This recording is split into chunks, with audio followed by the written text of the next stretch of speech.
What do you see the greatest purpose for journalism in today's world? Make the world a better place. Care to elaborate? No. Well, is it not? Two things. And they're very traditional. First, we should have an informed public. Why do I do interviews?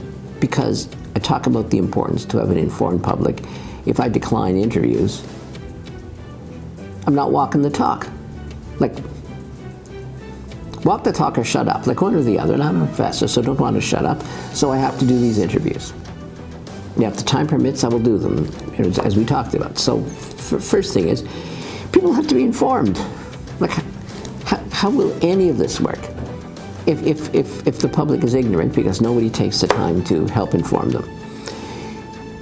It's not an easy task. Misinformation also rises at a huge rate. So we've never had more ways to communicate misinformation than we do now. And once it's on the internet, it's hard to get rid of it.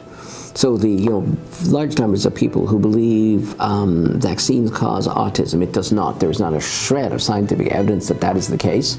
Yet, because of one bogus report a long time ago that got out, notwithstanding it's been retracted, repudiated by anybody who would know, the information is loose.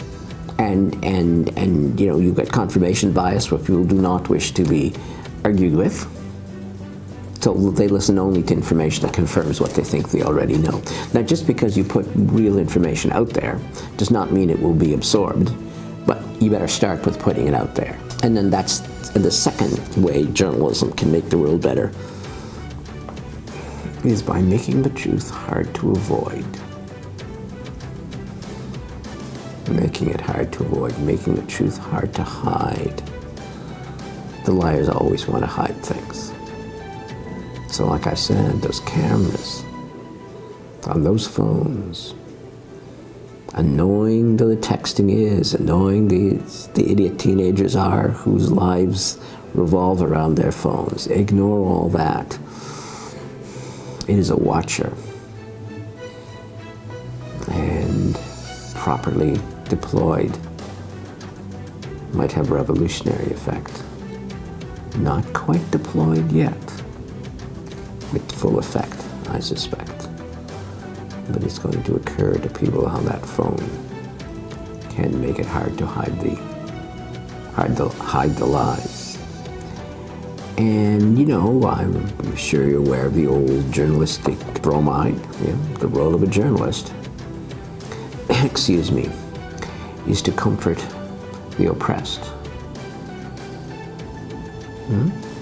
That's comfort the oppressed and afflict the powerful. Two things. Hold the power to account and help those who are voiceless. Can be said in many different ways.